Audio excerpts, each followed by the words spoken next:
My name's Jake Mangas. I'm the president and CEO of the Reading Chamber of Commerce. And on behalf of the committee and all of our partners involved tonight, I'd like to welcome you to this Light Up Downtown initiative, and it's focusing on crime prevention through environmental design. And I think this is really an example of the Chamber and its advocacy efforts responding to the needs that we've heard loud and clear from our business community and community at large. So here are a couple of thoughts from me. People are making decisions as to where they shop and recreate based upon how safe they feel in any particular location. This is not an evening to talk about community deficits. This is an opportunity for you to learn what you can do as a private business person to help yourself to improve the environment around your business, to deter crime and improve safety.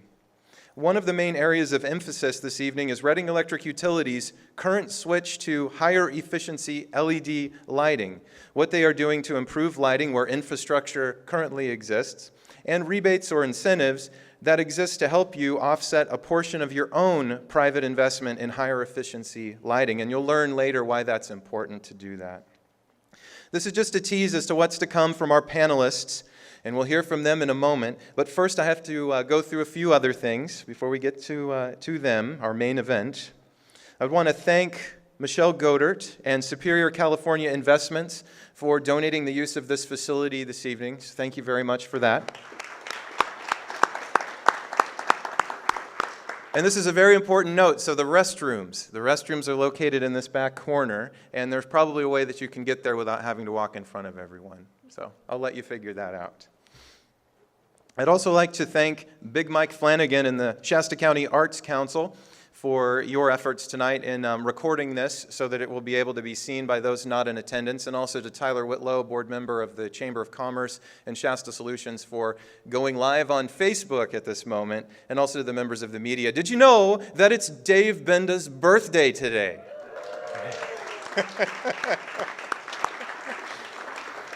Happy birthday to David.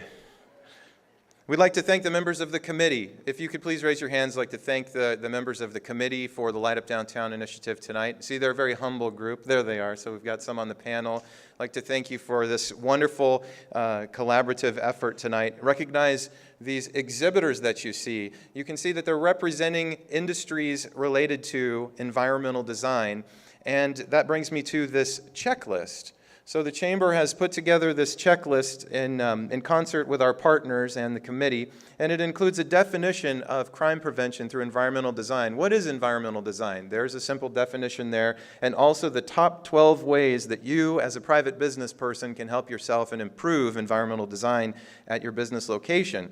And this, as a Chamber person, is very exciting. On the back side are a list of the Chamber member businesses that provide the either goods or services related to crime prevention through environmental design. So we encourage you to get more information from them. Many of them are present here tonight. And you'll have time following the presentation to go visit with them and get more information on cost and consultative approaches and how you can implement this stuff. There are question and answer cards on your chairs. So if someone would raise them up in the air, raise yours up in the air. So Joe Campbell, there you go. Okay, so Joe's doing what we'd like you to do if you've got a question that you'd like to ask during the Q&A time following the presentations from the panelists. We have a couple of volunteers that will come over and help grab those cards and make sure that we get most of the questions answered as time allows.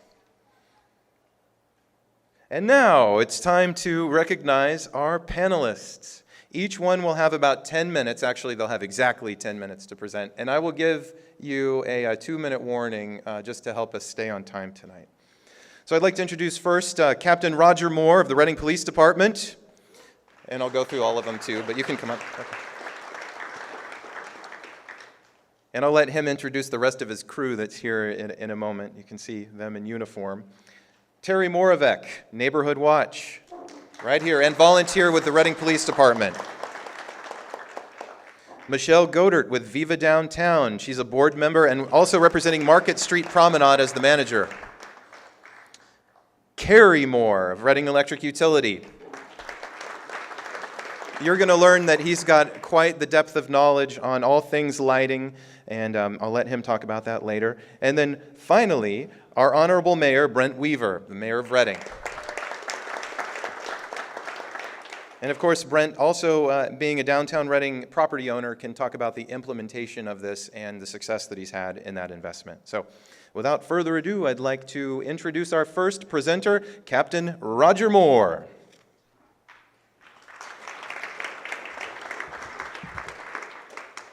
Thank you very much. It's an honor to be here today. I kind of wanted to start out by thanking the Chamber for putting this on. This is a very important event, and I also want to thank all the volunteers who put this together, the city officials, and especially the business owners for taking time to come down here and taking part, a proactive part, in adopting some of these concepts that we're going to go through today. As we walk through my slides, I have about 10 minutes, and I'm going to try to make them very brief, so I'm going to be going pretty quick. So bear with me. Crime prevention through environmental design. Who has heard of that? Okay, a few people. That's good. We call it CPTED, right? So we don't have to say it all the time. It's a long kind of a title. The fact of the matter is, this is decades old. People have been using this for years. But in 1971, a gentleman by the name of Ray Jeffrey decided to put a name to it, and that was crime prevention through environmental design. And the ultimate goal of this is to take a proactive approach in deterring crime and improving safety. And as you can see, the exact definition they use is just that, a proactive approach to manipulate the physical environment and bring out the desired behavior of reduced criminal activity as well as reduced fear of crime. A couple of weeks ago, our cadets set out on a mission, and it was kind of overseen by Lieutenant Barner, where we went around and did a downtown business survey, and you might have seen it on the news a little bit. We took kind of a different approach. We wanted our cadets to go out and take a look at some of your businesses at night to see what's happening at night. Does it need lighting? Does the shrubs need to be cut? Do you need fences? Are transients and criminals using your business as a place to do their business? So we want to stop that. So in the next couple weeks, we're going to actually be going out, making some personal contact with some business owners just to give them some recommendations on what we saw at night, because quite often you don't see your businesses at night unless you respond to an alarm call. So we did that for you, so we're going to be doing some follow-up as it goes. How CPTED helps us, the Reading Police Department. It helps us in a big way by reducing repeated calls for service for us. That's huge. That's one of the biggest things that we're looking for in this. As you can see, the Reading Police Department is pretty busy. We have about 96,000 calls for service a year and about 8,000 arrests, and we're going to probably surpass that this year. So we're extremely busy. That's why we need your help in this. Good news, we have a new municipal code.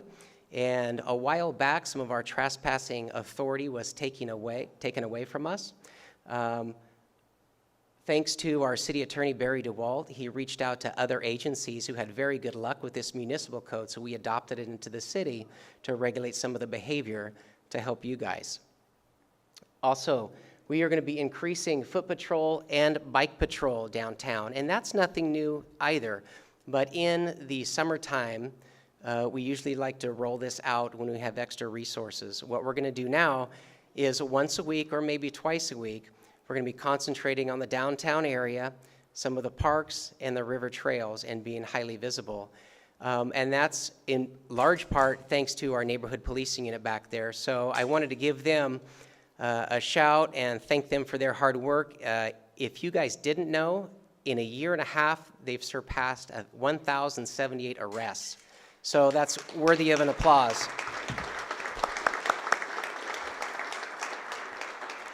So that's what can happen when you have a very focused team focused on community problems. As you know, their success they've had with the downtown motels has been fantastic.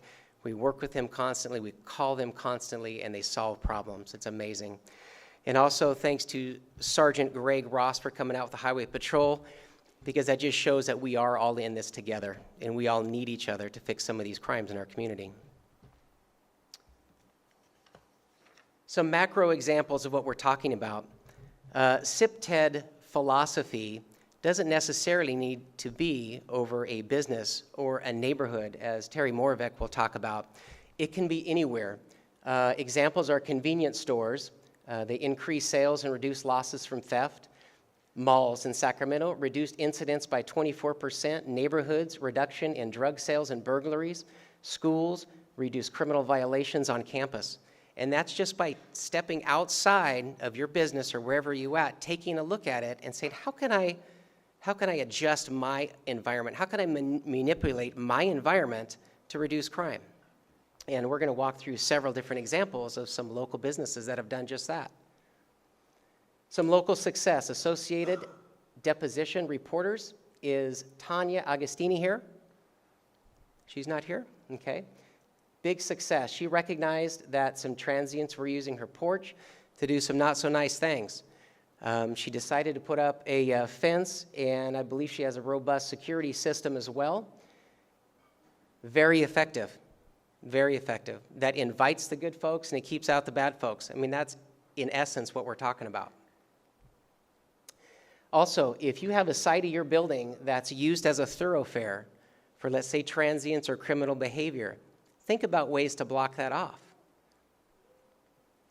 Another local success, Tri-Counties Bank manager Shelley Jordan. Is she here?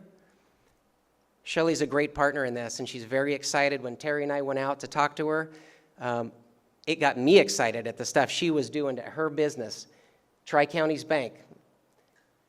She was having a problem with folks gathering simply to get water, but gathering a kind of a bad element to the city. And it wasn't good for business. So she decided to cap that off. Same thing with the theft of electricity. Let's cap those things off. Because if you're getting a crowd that's deterring your folks from coming in and doing business, we need to fix it. Also into the back of Tri-Counties was some alcoves where transients would sleep and again do drugs, do very bad things. And she decided to go ahead and gate this off and put a grate on top. Wonderful idea. It stopped the problem. Also, some of the dumpsters, grates over the dumpsters. What I learned from a friend of mine in solid waste today was for $52. That's just one-time fee. $52, you can get a locking trash can to deter some of the dumpster diving we have going on. And that's just a one-time fee, and they maintain it for the life of the dumpster. Pretty good money well spent. Quick and Clean owner, Don Hoff. It's right back there. I talked to Don, or at least he was. Don, where are you at? Right here. Okay, you moved on me. Sorry. Excellent. Very bright, lit up. He's telling people, I want good communities in here to do business, and I want to keep the folks doing bad things out. It's very simple. We got lighting up in strategic areas, and I'm going to leave the lighting expertise to Cary Moore because he can talk all day on that subject. I'm not a lighting expert. I defer to him. But also, some high-intensity LED lighting over the entire place. It actually works wonderful. Not only with that, as we walked around to the back of Don's business, he showed us an area right before you drive into the car wash that had a lot of shrubs, trees, had a lot of trash, people gathering there, again, doing bad things, leaving trash, needles, or whatever behind. He trimmed all that up, pulled it up, and now as I drive by in my patrol car, I can look over there and visually see that it's cleared out, that I don't need to respond there, right? So that helps us out a lot. Okay, I'm going to hurry up, guys. Another local success, Gerlinger put up some motion sensor camera system for us. In fact, as we were walking by there, the camera turns and looks at us and starts panning our way. Dynamite. Another one, Brent Associates owner C.J. Carol Stainbrook over on Cliff Drive. Not a bit of graffiti on that building. It looks great. She noticed that she needed some gates up top, so she put them in. She posted signs very clearly on the side of the wall that says, look, I'm going to come out and you're going to get my attention if you're doing any of these things. Keep moving if you don't belong here.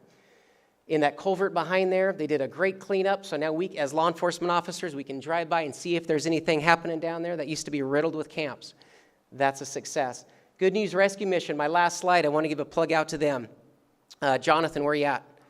Jonathan's a great partner in this. What I didn't know until I went around with Terry was they have 9 different areas that he and his crew, and it's a program through Guest Giving Back program that goes out and actually picks up trash in our community, from the Mission to downtown. Great partnership, Jonathan, thank you so much. And on that, I'm gonna turn everything else over to Terri Moravec, who is definitely Volunteer of the Year, and she's helped me out with this and educated us so much, and it's been a great partnership with Terri. So Terri, I'll turn it over to you. Thank you.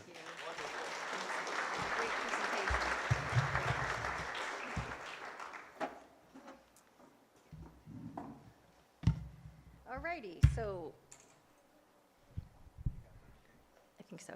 Yeah, thanks. So I volunteer at Reading Police Department in the Residential Neighborhood Watch program, and I also partner with ViVA Downtown. I saw John Truitt here, and RPD in establishing business neighborhood watch groups in the downtown corridor. I want to give a shout out to Barbara Crumrine back there. Raise your hand. Barb is our community service officer at RPD, and she manages the Residential Neighborhood Watch program. Thanks for being here tonight. Also with us tonight are 2 other volunteers, Tom O'Mara and Richard Christoph, who also help out in Residential Neighborhood Watch. So thank you so much for coming. We also, I wanted to mention that our crime statistician at RPD named Mike Murphy does a lot of help for our little program that rounds out our very small group, with the exception of course, the support we get from our officers and our command staff. So thank you so much. Let's see. So what is a Neighborhood Watch program? It's an organized group of citizens that are devoted to crime prevention within that neighborhood.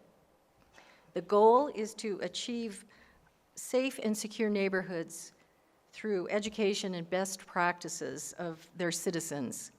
But I want to give a warning that neighborhood watches are not vigilante organizations. And when you suspect criminal activities, citizens are encouraged to contact the Reading Police Department and not intervene themselves, because safety of our citizens is paramount. So you mostly hear about residential neighborhood watch groups, but the program can also work very well for business groups. In our city, we currently have, in the area of residential neighborhood watch groups, we have 73 active groups, and they're supported by 92 block captains. Those individual groups meet at least annually, usually on National Night Out. Some groups do meet more regularly. National Night Out this year, it's going to be centralized at City Hall on Tuesday, August 1st at 6:30 p.m. And our goal and effort is to have more citizens be able to interact with more city leaders about neighborhood safety issues. So in the business neighborhood watch world, we currently have 3 active groups in the downtown corridor, and we'll be forming 2 more. When complete, the groups are going to cover from, on the south side, it'll be Lulu's restaurant, up to a little bit north of Hinkle's Market. And the east-west boundaries are Pine and California streets. So that includes all those businesses in that corridor. Certainly are invited to participate with our program. So Captain Moore talked about individual SEPTA successes, but actually there have been group business SEPTA successes as well. For example, our first business neighborhood watch group that started down at the Lulu's end, they accomplished the following through collaboration with both public and private entities. This first slide shows the western hillside there by Lulu's. I wish I had the before picture. I don't know if anybody remembers it. It was quite heavy in vegetation, and there was quite a bit of loitering and drug use in that parking lot. But we collaborated with the city of Reading, and we were able to limit up and trim it out and take the vegetation out, and miraculously, there really essentially no loitering. There's virtually, I don't see drug use, and there's a lot less trash. And it is easier for the police officers to look down that corridor as they're coming around that part of Reading. This next slide is the parking lot at the Pine Street Safeway, sometimes referred to as the unsafe way.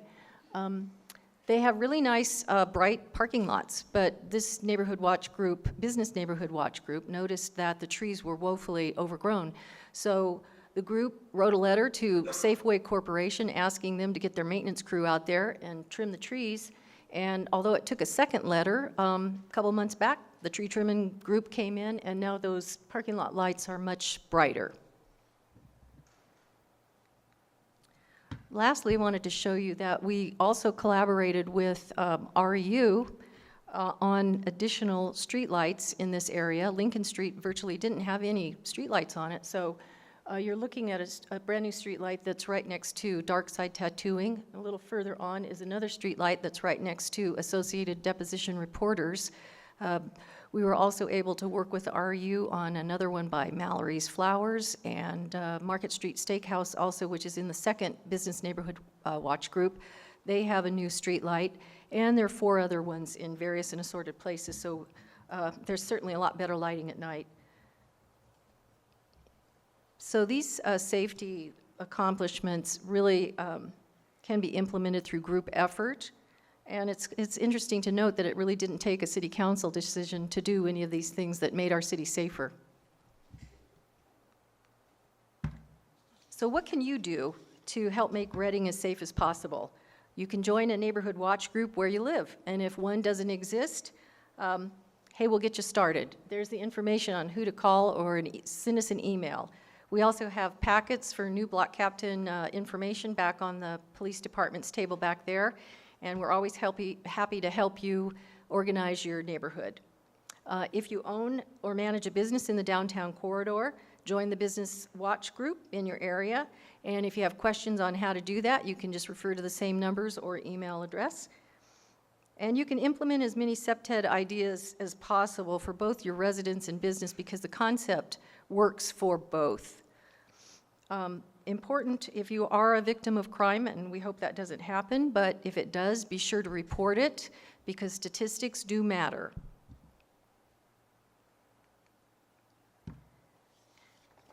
A few friendly reminders. Want to remind everybody that Reading is now a mid-sized city with mid-sized crime problems, and we have to adapt many of our behaviors to reduce crime by always locking vehicles, rolling those windows up, leaving nothing showing through the windows. You want to never leave a purse, a wallet, a briefcase, a computer, a cell phone, nothing in that vehicle.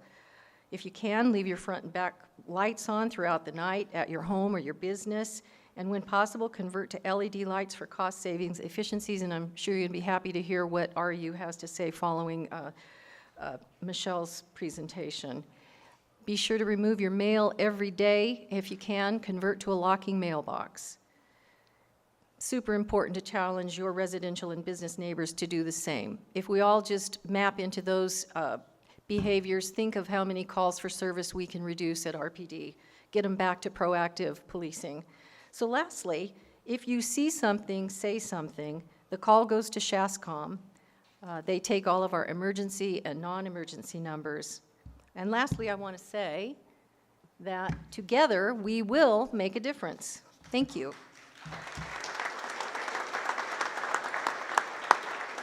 I'm supposed to introduce Michele Goedert from Promenade Property Manager. And I've been feeling that I need to also acknowledge the presence of a few other people, so I'd like to recognize city council members that we have here with us. I see Francie Sullivan and Kristen Schrader are here today. Thank you for making time for us. And there's Julie Winter as well. Thank you so much.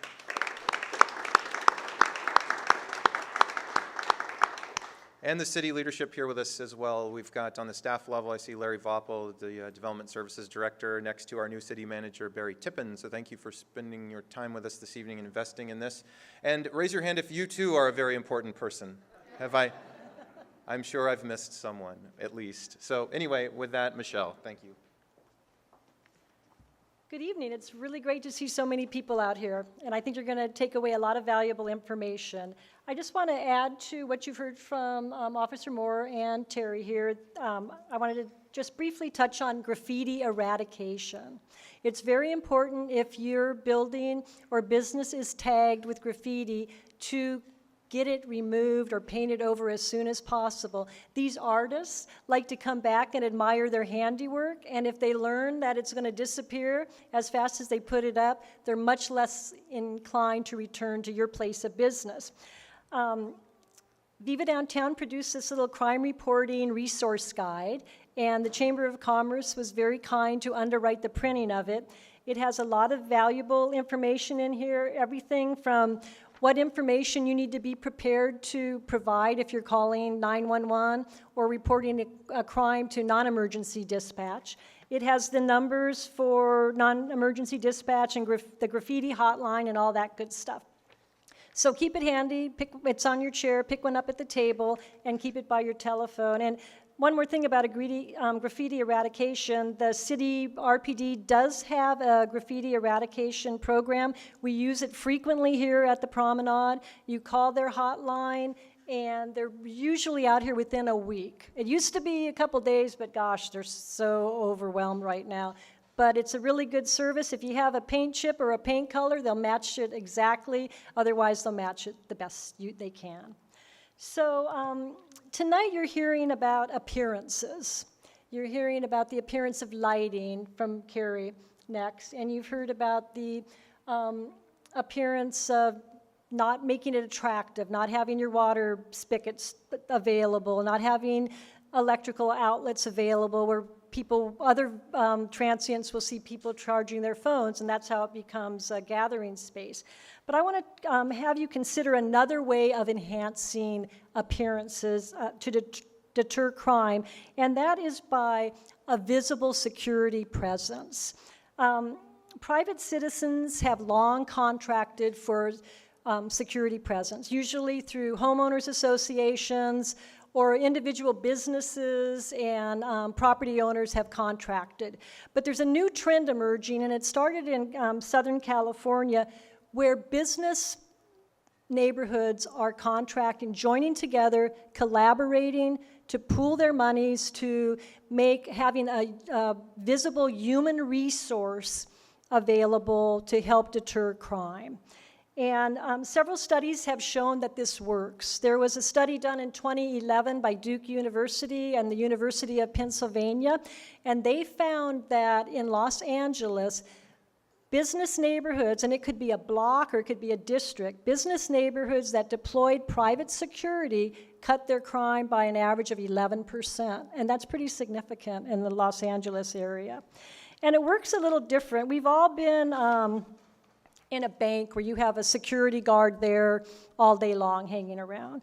Now this idea that I'm discussing with you, provide multiple small businesses share one patrol officer's services, and they split the cost to make it affordable. And instead of utilizing a standing guard, they have a uniformed patrol officer that visits the district or the area periodically through the day, and it does work. It does prevent theft and vandalism and other crimes. And I can speak to that personally because 23 years ago, the individuals who own properties that abut the Promenade, what used to be the downtown mall, collaborated, joined together to do this very thing, to provide a security presence. And so for 23 years, we've had multiple visits, or well, we call them welfare checks, throughout the day, evening, and overnight by security. Very visible presence, and it's really worked. It's not a perfect situation, but it's an island here downtown that is a little quieter than maybe over by Library Park because it sends a message of zero tolerance. Our tenants here are authorized to call security directly. They don't have to go through me, the Promenade property manager. So they can just dispatch security by a phone call. They're here, and whatever bad thing that's going on is dispersed, and it's back to business as usual. The tenants really have appreciated having this program in effect. So when you're having your initial neighborhood watch meeting, or your business watch meeting, or you're getting to know your neighbors around you, because that's a big part of the Neighborhood Watch program, talk about the idea of collaborating for a private security presence. take a minute to call the security company and invite them to give you a bid for your block or whatever. It may be much more affordable than you think, and it's certainly worth a try. So thank you very much, and I'll turn it over to Cary.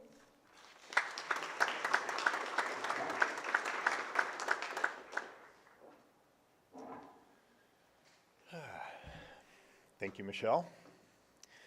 My name is Cary Moore, and I am a distribution planner for Reading Electric Utility.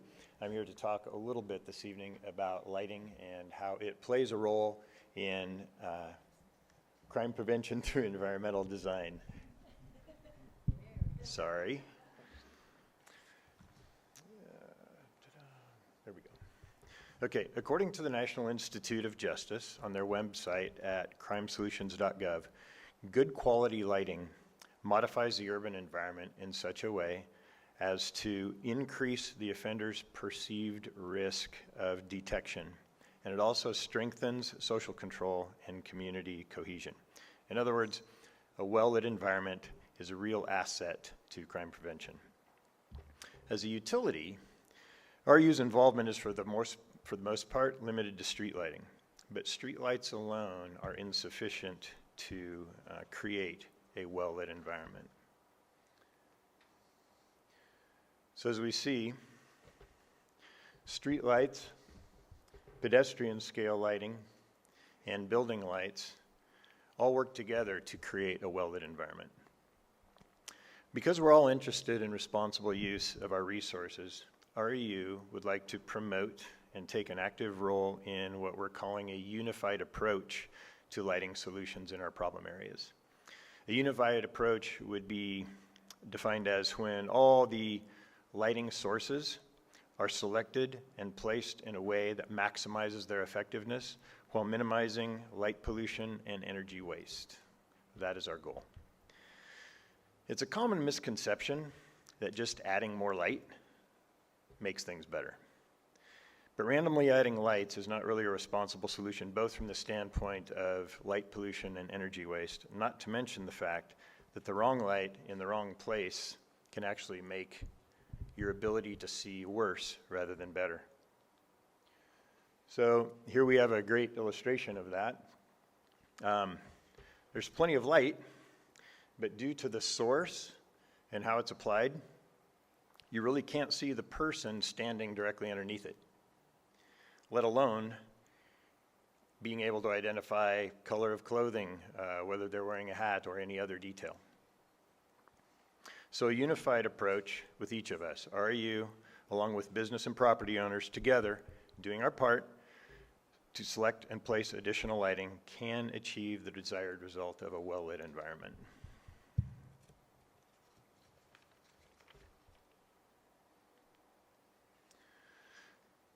REU currently has 3 programs in place that can help facilitate a better lit environment.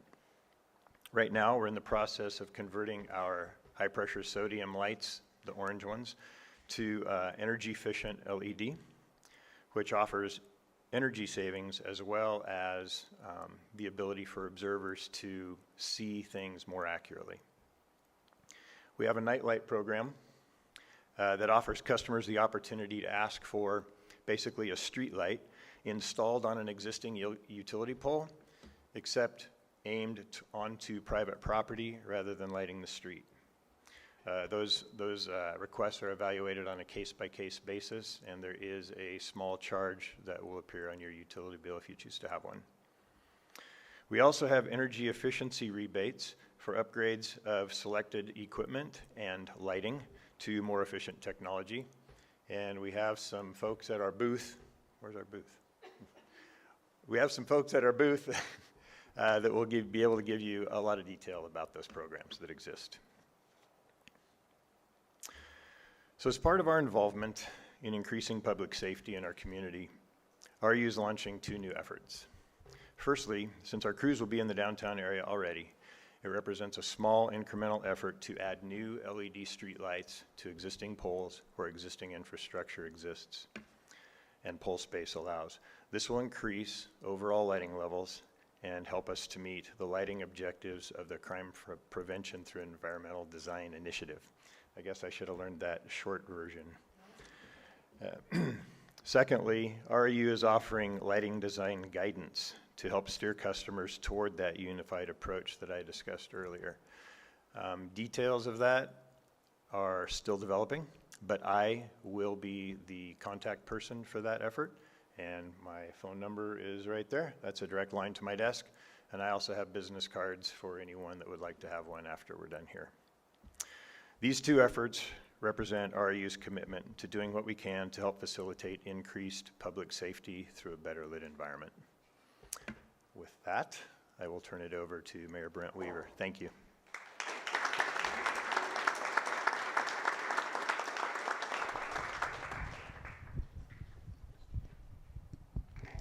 I don't do very good standing behind podiums. So, all right, here's a question for each of you to ask yourself here tonight. Are you a builder or are you a destroyer? And so here's how you can think about that. When you go to the beach, do you like to build the sandcastle or do you want to destroy the sandcastle? So I have 4 kids. 2 of mine are builders and 2 are destroyers. And actually, I think the answer is for all of us, I think we're all builders, or you wouldn't be here today. Whether you want to build a strong family, you want to build a business, whether you want to build a strong community, build a strong downtown. And unfortunately, we live in a society where 90% of our resources go to the destroyers. So we're going to have this discussion here tonight about things we can do that as builders we can do to protect ourselves, protect our property, protect our families. But our job should also be above and beyond the solutions we're going to talk about here is how can we get more of those destroyers to become builders? And that will be part of, hopefully, the community dialogue as we move forward. The other thing I want to talk about just quickly before I jump into some of my stories are increased ways of communicating with the public from the local government. So if any of you do not know by now, our new city manager, Barry, has launched his own Facebook page where he's putting information out there. He's sharing these video communications that he sends to the employees at the city. He's also going to put that on there so the community can know what he's talking with them about. And it gives a venue for people to, ping information, tell them what they think is great, what they don't think is great. And then one of the things I hope that as city councilors we're going to start to do a better job of is letting the community know which social media platforms we're on, which ones we prefer. I'll tell you, for me, it's Twitter. And the reason why I like Twitter is it's rare if I'm not at work that I'm going to sit down at my computer when I get home and respond to every single post. But if you want to ping me on Twitter, I typically always respond there, or if you want to send emails to the city council as usual, we can do that. Okay, so I'm here to talk about what have I done as a property owner downtown to make my building safer. And I have 3 stories. 2 that I think show that I slowly learned and became adept at what I could do to make my building safer and attract new tenants. And then a story where, quite frankly, I failed. And so hopefully there's some takeaway for each of you. Also, the person I'm speaking to all of you, but the one I'm really hoping to get to today is the one who's here who feels hopeless, who's in the weeds and is contemplating whether or not they want to stay at that building, stay on that block, or stay downtown, or even stay in the community with their business. So my stories happened before I got onto city council. So when I finished the Gateway building where the Kobe Steakhouse is, after about 2 or 3 years, I started having tremendous amount of problems. I had 2 cars stolen from tenants in there. I had probably 8 to 10 car break-ins over the course of about 2 years. I had transients sleeping in the back of the building. I had them sleeping in the front of the building. I had my, actually I don't want to tell you guys this, but there's like this lever you can pull and it shuts the power off to the entire building, and you can't lock it because it has to be there in case of some emergency. So I'd get calls at 2 in the morning, my power had been shut off to the entire building, I'd race down there. So I'll tell you, I was hopeless and I was frustrated and my head was down in the weeds, and I'll tell you some of the thoughts that were going through my mind. Gosh, do I need to sell this building? Is this where I really want to be? Is this worth it for my quality of life? And honestly, I don't know who I spoke to or where I might have got the ideas, but I started trying different things. So all the stuff that we've heard here You got it all in about 30 minutes. It took me, I think, a couple years to figure out some of these lessons by trial and error. So the first thing I did was I upgraded all the lighting. And that was amazing what the lighting did. So by having increased lighting in the front and the back of that gateway building, it cut down on the car break-ins and cars being stolen. And it greatly reduced the number of people sleeping in the back of the building. However, that did not solve everything with different transients sleeping in the front or the back. So I had to go a few steps further. One is I didn't have, because of the way that gateway building sits, I didn't have people wanting to sleep in any of the planters or the vegetation, but what I had is just a ton of trash being put in all of my planters. And so part of it was my landscaping wasn't polished, or it wasn't nice. So I started getting on top of the landscaping, and it's kind of that broken window theory. If you see a few pieces of trash or you see a broken window, then you think it's all right to break more windows or throw more trash down. So as soon as I got the landscaping better, that cut down on the trash. The other thing is, up front, I did think about this when I built the building. Instead of just doing like a normal stucco finish that if it got graffiti or a marker on there, I did the elastomer stucco so that if it got tagged, we could paint over it quickly. And you know, the first 5-6 years of owning the building, it got tagged probably 5 to 10 times. So we just quickly got out there, painted on it, and you know, I'm actually going on a couple-year run right now where I haven't had it tagged. Okay, but I still had in the front of my building, if you notice, as you go down from the Kobe restaurant, it has that little alcove in there, and that's where I've had everything from transients, lighting fires in the evening, the needles, defecation, urine, all of that. So the extra lighting on the front of my building didn't do it. It didn't get them out of there. So I finally had to get past the Weaver gene in me, which is incredibly cheap, frugal, and I hired North State Security. And for that $200 a month that I started paying for that every morning visit, it improved my life 100-fold from getting that phone call first thing in the morning that, hey, looks like somebody lit a fire on the side of your building, or there's this present sitting for me when I open up the door. I also had the water hose spigots there, and so I had to switch them out from just the normal nozzles so you know people can come there and just turn on the water. So that was that building. At my Pine Street building, just a half block over this way, all the same stories. So I got better lighting. Now I didn't have landscaping that was an issue for me, but my neighbor's landscaping, the bank, my neighbor, had issues with their landscaping, and people were sleeping in there, which was then spilling over to my building. And so I went over to my neighbor and I said, hey, is there something you can do about your shrubs and your bushes and cut that back? And then they actually ended up putting some small mid-sized rocks inside the planter, and so people no longer sleep in there. I also put in video camera systems, so I think it cost me roughly $1,200 for a Costco video camera system that just works on my building's Wi-Fi. And then you just hand out the username and password to all your tenants. So instead of them calling me, which is what I didn't want, having to go back and look at some type of recording later in the evening, they all now have access to the system and they can go back in there. And that's helped tremendously with if there was anything that might have happened to a car break-in or what have you. So those stories I'm sharing with you. Oh, and then in front of the Pine Street building, we had a lot of people that would stop and plug into the light pole, so the City of Reading's light pole, and they would charge their phones. And so we reached out to the city and had them shut off those electrical outlets. So North State Security, better lighting, vegetation management, electrical outlets, water hose spigots. I'm going on a couple-year run right now where those buildings haven't had car break-ins, haven't had thefts. I'm not having transient sleep on the front or the back of the building. So I've gone from like being completely hopeless, wanting to potentially get rid of those buildings, to I'm glad I own them. They're an investment for my family, for me, and I'm excited about that.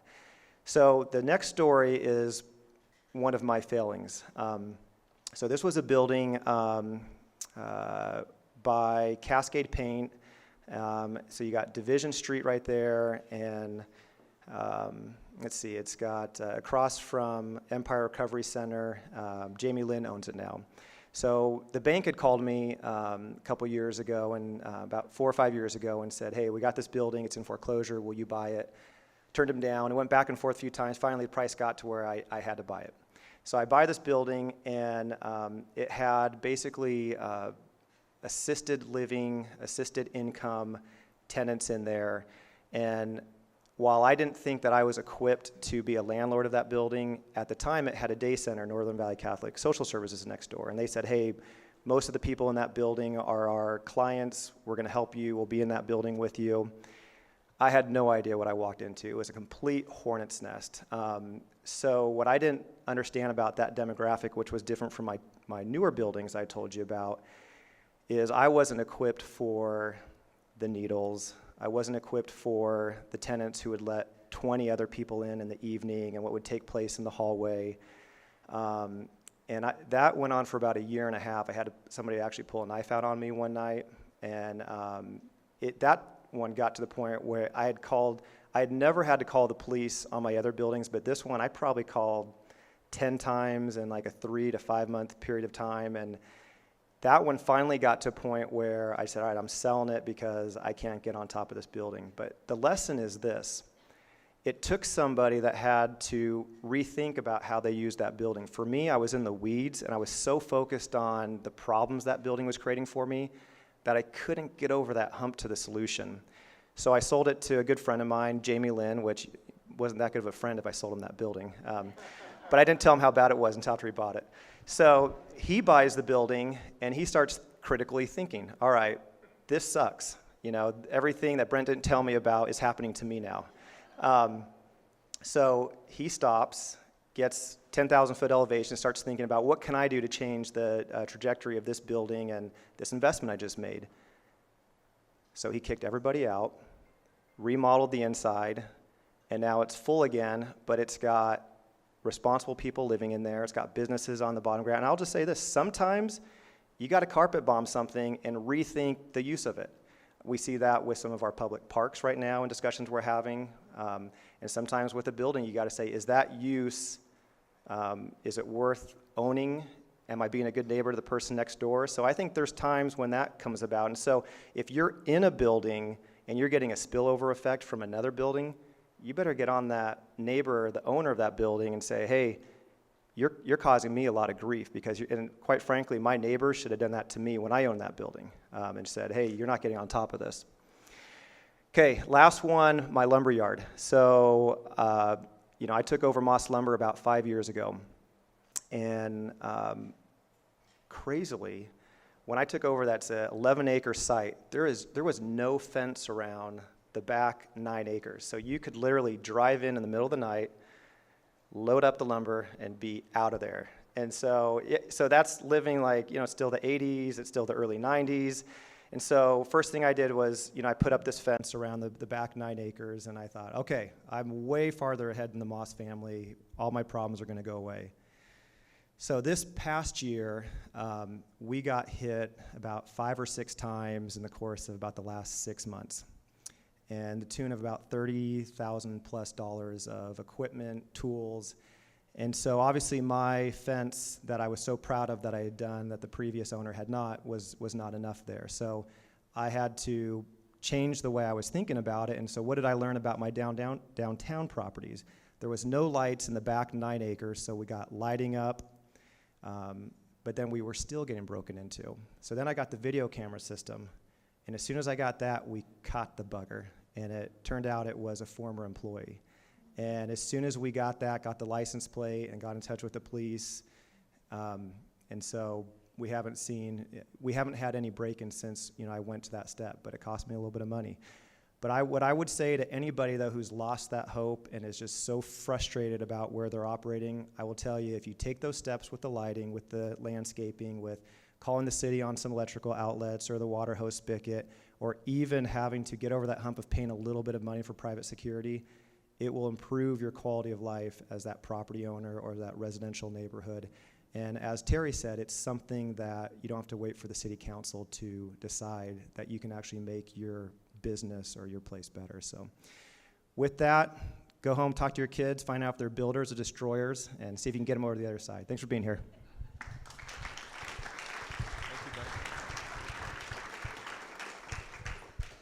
Now is the time that we have scheduled for Q&A. Do we have any question cards that have been filled out? Could bring those forward if we do. We'll have our assistants help us with that. Oh, there we go. Any others?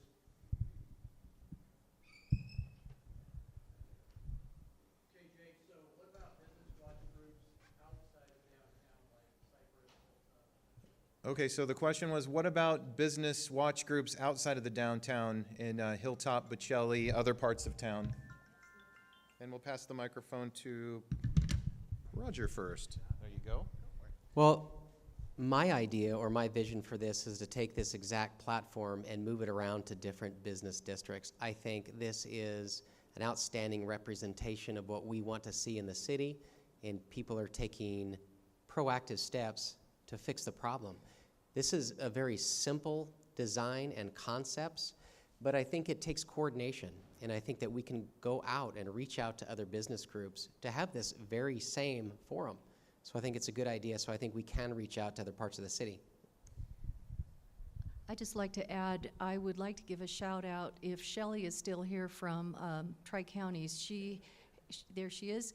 Thanks to her, she's taking ownership in being our block captain for our second Downtown Business Neighborhood Watch Group, and also Ted Palfini right here in front of me has taken ownership for the third Business Neighborhood Watch, because not any one of us can accomplish what we'd like to for our city. It takes working together, and in the Neighborhood Watch template, it takes leaders that step up and work with their business neighbors or their residential neighbors. So we'll see how it goes in the downtown. I think it's a template that works in other places of Reading as well, and I would encourage you, if you're in some other place in Reading besides downtown and you would like to look at it, give us a call, send us an email, and we'll see what we can do.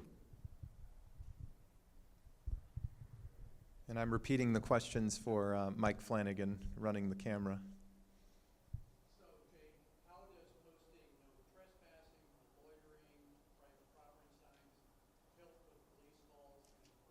How does posting no trespassing, no loitering, etc. signs help with law enforcement? I can just take the first part of that. It gives us some teeth. It gives us the right to act. It tells us as law enforcement officers when we're coming up to a building that you've posted it properly, first of all, and that's a big statement for us. You want to be a willing partner in prosecution of some of these crimes, and that's how I see it from our end. It makes our job a lot easier. Terri, can you discuss the process of getting a sign posted? Sure. Back at the police department station, back there where Barb Crumrine is, we have forms called consent to enforcement forms, and also examples of the 3 various signs that you can post on your business, which provide the teeth for law enforcement if necessary. If you have someone trespassing on your property, for example, and they're not leaving, you can contact the police department. Your forms that you will fill out and you will have notarized and you will return them to the police department will go on file, and the cadets will go out and make sure that your building has been properly signed, and then those forms actually go on file in the police department and goes onto the fancy computer gadgets that's in the vehicles with the police department. Am I right on that, Captain Moore? So they can, when that call comes in that they've got a trespassing, they can see that your building is posted, either no trespassing, no parking, no skateboarding, but it requires that process in order for all the things to mesh. I will say this, I want to give you an anecdote of one of our businesses in the first Business Neighborhood Watch Group. They went through and did the signage, and now, because they have the sign, actually it was Bryant Associates, now that they have those signs on the building, her employee, if there's transient activity in the culvert there by Hill Street or on their property, she goes out and she just points at the sign and she says, do you want me to call the police or not? And usually, she has told me that just because she can point at that sign, the individuals typically will leave the premises. So that's it about consent to enforcement signs, and I hope you'll take advantage of it. And it really helps us too at night when you're not there. It says that we have the full right to go ahead and make an arrest on that. Also, a lot of this information, these important links and the information on the PowerPoint and so on, we'll be sharing with you. We have begun to build this particular section of our website, the Business Solutions Center. There's a box on there called Crime Prevention, I believe, and you can click on that. And Katie and the team, she's building that out for us at the Chamber of Commerce. Another question? Yeah, so we have another question. Somebody broke the rules, but I know the person, and I know she'll probably have a totally question. So I'll let Megan on. Stand up and ask her an easy question.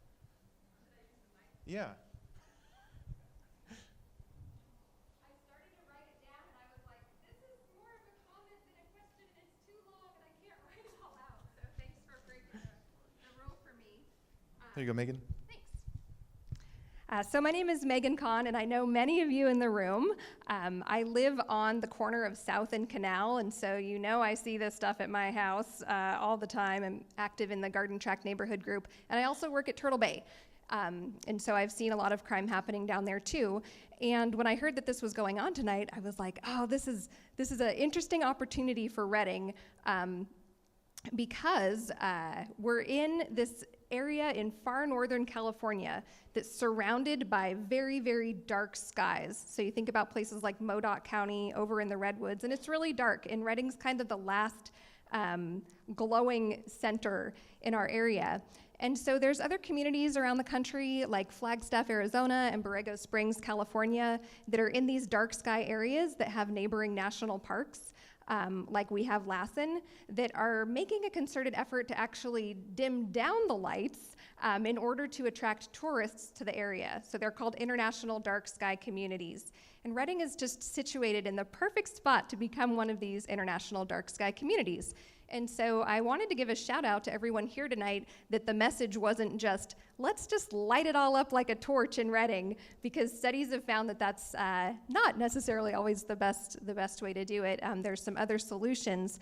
Plus, the International Dark Sky Association has an amazing website that makes it really easy if you're a residential owner or a business owner to go on there and see what kind of lighting solutions they recommend. It's so simple. So instead of like the big globe lights, Cary's shaking his head, we've talked about this, instead of the big globe lights that cast a lot of light up, they suggest shielding the lights downward. Instead of having a light that glows 24/7, they suggest having the motion detectors, which we've installed at our house. And so I just wanted to say as a comment and not a question that if you're a business owner or a residential owner that wants to help attract more tourists to come to Reading and our surrounding areas to take advantage of the dark skies, like the Lassen Dark Sky Festival, and you're trying to choose lights, make sure to visit the International Dark Sky Association website.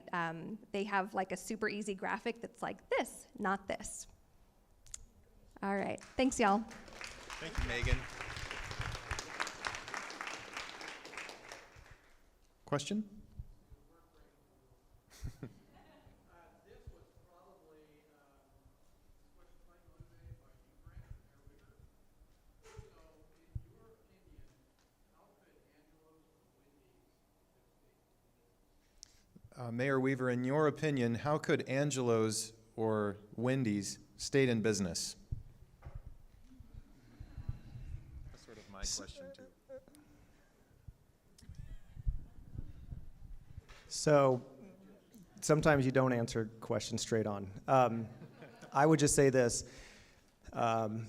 There's personal responsibility. And I think that's part of what comes in here tonight, which is we have safety nets built into our federal government, our state government, and even our local government. But ultimately, personal responsibility should trump all of those.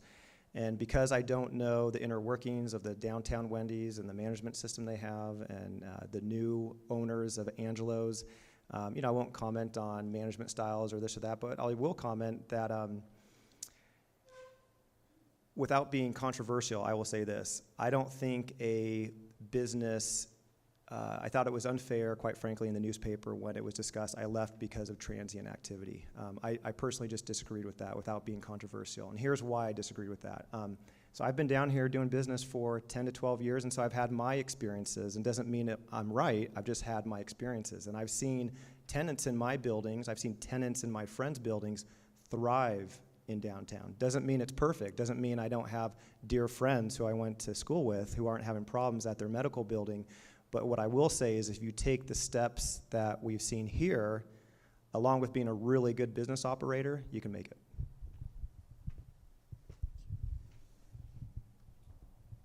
Got one more unless there's any others. This is for Cary Moore. When will the downtown lighting project be completed? So for RU and for Cary Moore, when will the downtown lighting project be completed?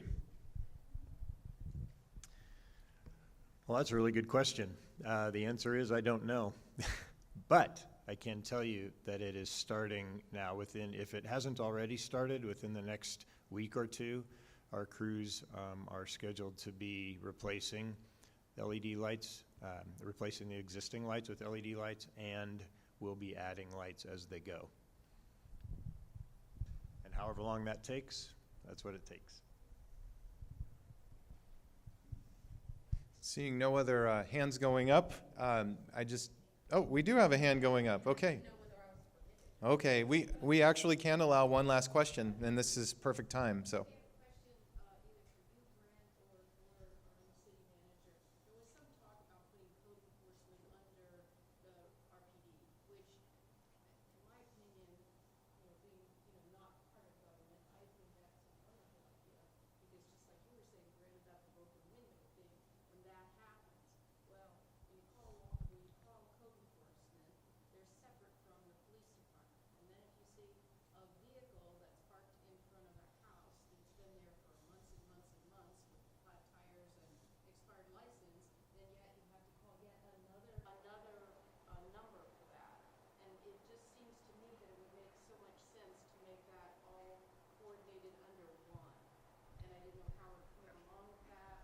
So comments about having code enforcement under Reading Police Department's jurisdiction, let's say, to expedite the process. Okay, so I'm going to mess this up and then let him clean it up. So all I care about is I want results, okay? So our job is to set policy, what we want to see happen, and then our city manager's got to carry out the policy. So if after, Mr. Tippin details why he wants it here or there, because we can stretch our dollars or get synergies of coordination, but I just want results. And I'll tell you, when I'm long gone after city council and I'm driving by the Americana and that's switched into something new, or the Reading Inn, or soon when I go up to C.R. Gibbs with the new hotel going up there, those are things I take great pride in, and I want to see more stories. I know you want to see more stories like that. So, Mr. Tippin. Thank you. That's a great question. As everybody probably knows, that's in the grand jury report. So it's suggested that there's 3 departments. There's actually 2 departments. The 3rd department only gives money. So there's no involvement in terms of supervision or anything else. They provide funding for the code enforcement activities. What I would say is that we're studying that in earnest. So we're not just going to say that what we do today is the best way. We're studying that in earnest. But you also have to keep in mind that code enforcement is a very, very broad spectrum. We're looking at code enforcement now as it relates to encampments, illegal encampments, or other illegal activity that may be happening in homes, or homes that need to have some code enforcement activity because of the element that it's drawing to it. But code enforcement is also, I'm not happy with my neighbor's fence. My neighbor has a fence and it's supposed to be 6 foot tall. He built an 8 foot tall fence between us. That's code enforcement. I'm not sure we want our law enforcement officials and supervisors dealing with those elements of code enforcement. So it becomes a much more complicated question when you're looking at all of code enforcement, not just that's associated with the law enforcement activities. So we're looking at that. We'll be responding to the grand jury report with our findings probably within a month. Yeah, thanks. Thank you, Mr. Tippin. So I think because of the time, I want you to have the opportunity to visit with the exhibitors that are here and have given of their time and talent this evening to be here. And we appreciate them as chamber member businesses representing industries related to what we've heard about this evening. So some closing remarks. Thank you to all of you for your attendance tonight. You really are all our VIPs. I should have said that earlier, I know. But we greatly appreciate it. Impressive turnout. We can tell this is very meaningful. The community at this time, we believe, must step up to address the challenges that exist in this community and contribute. I think that's why we're here tonight. Crime prevention through environmental design is just one example of that. The days of expecting government to solve all of our problems are over, and I believe that in Redding, California, we never really believe that to be true anyway, because we are a, pick ourselves up and get things done type of community. Today, we must work together collaboratively, and what a great example tonight of that. We're in this together. It's our city, our neighborhood, and our chamber. So have a great night, everyone.